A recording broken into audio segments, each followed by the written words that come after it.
Crush those vermin!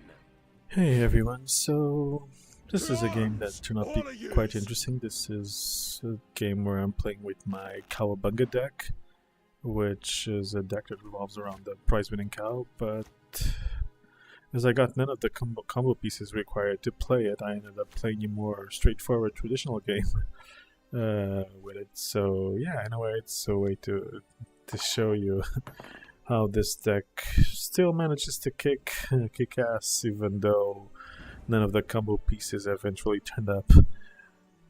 So right off the bat, I'm starting with my Clan Tursek Axeman, and this was a bit of a misplay because not only did I forget that the Axeman was changed, in a way nerfed, in the sense that he no longer gets buffed whenever any creature gets damaged. That creature has to be on the same row as him. I mean the same opposite row as him. But I hadn't played any weather effect, and if I had, I would have ensured that that he was buffed as soon as he came into play. Nonetheless, I'm still, at this point, I'm still hopeful. And I, honest to God, don't understand why my opponent decides to play a creature on the same row as my Tursek Axeman. So this is a very clear play for me, and I just played the Frost and ensure the buff. So right now, not only is my ship getting buffed every turn, but so is the Axeman. He's playing Sill and buffing his creature, drawing a card. So right now he has card advantage and more points, but I'm going to just play my archer and ensure a nice buff. So now I'm just taking control of the board again, leading the way. So far everything's going as planned. He does have more cards on his hand, but I think I can force him to commit some more. Ideally he would have passed right now, and that would have straightened things out, but he's currently thinking about it, and he'll probably play something on the first row. I think that's the easiest move, and obviously he does that and ensures that all of them get buffed. And right now I could either play my leader card or Overdose. I want to save the leader card for the last turn, so playing Overdose, ensuring the buff on the Axeman.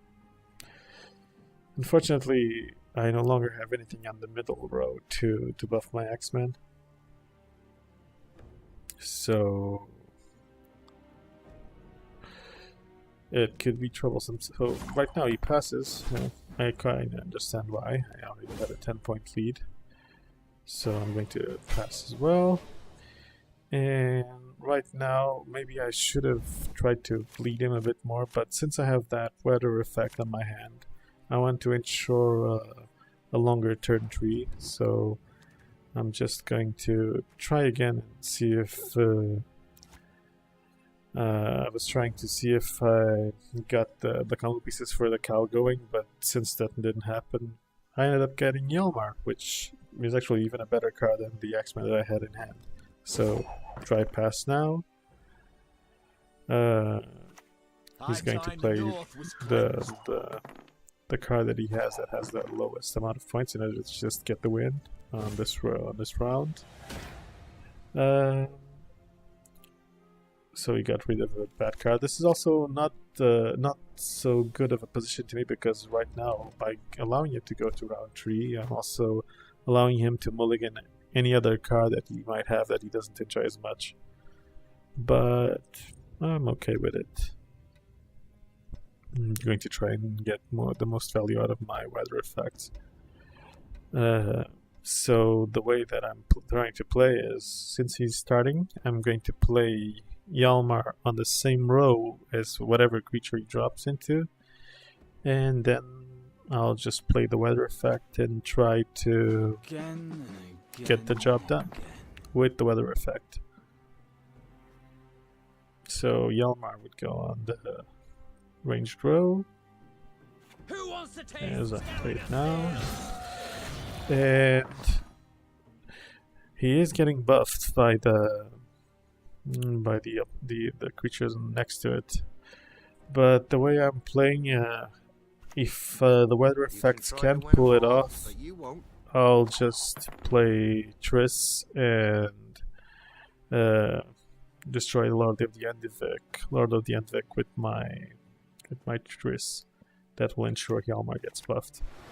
But ideally, I'm not going to play that like that in order to get the most out of my weather effect. Ciri. Ciri is a very good card, but not for a third round. Especially considering that Harald the Cripple. Especially considering that Harald the Cripple, his damage goes right through armor. So right now I'm ensuring that I'm in the lead. So his next move is playing Villain Tretmert. Villain Tretmert, yes, precisely.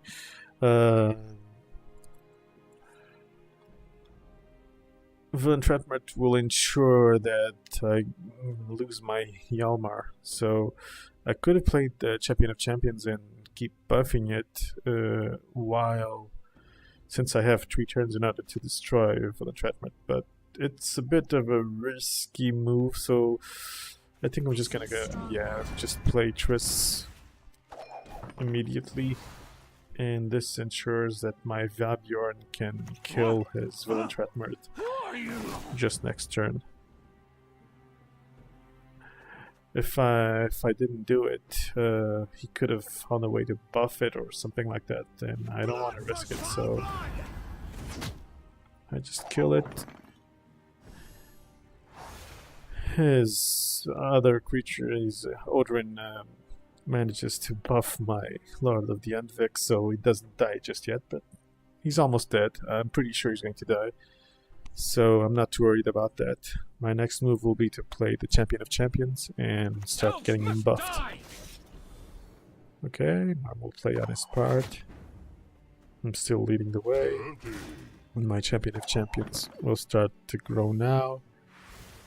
He is getting some buffs now and then, but I got my Hjalmar buffed now, and he plays Geralt. Geralt is a perfect card for me to play my Regis onto. So I'm just going to wait. I'll just buff my Harald, and that will ensure that things go without a hitch. You know, like I'm going to see what he has in his hand, and it's just a card that will deal damage to my Champion of Champions armor, but nothing special. He will just buff his own creature, so everything's fine right now. So right now I just have to play my Shieldsmith and just buff a random card. He will play his leader card and buff all these creatures by 1 point, which is a bit strong. It's a nice play on his part, but right now with the amount of buffs that I'm getting and the play I'll do, which reaches on his Geralt, there is no way I can win. So yeah, he does get a nice 55 points, but ultimately I just reaches his Geralt, get some more, and yeah, finish with a nice lead. Well, that's basically it. Not bad at all. It was a nice play, though. It was a nice game. Hope you guys enjoyed. See you next time.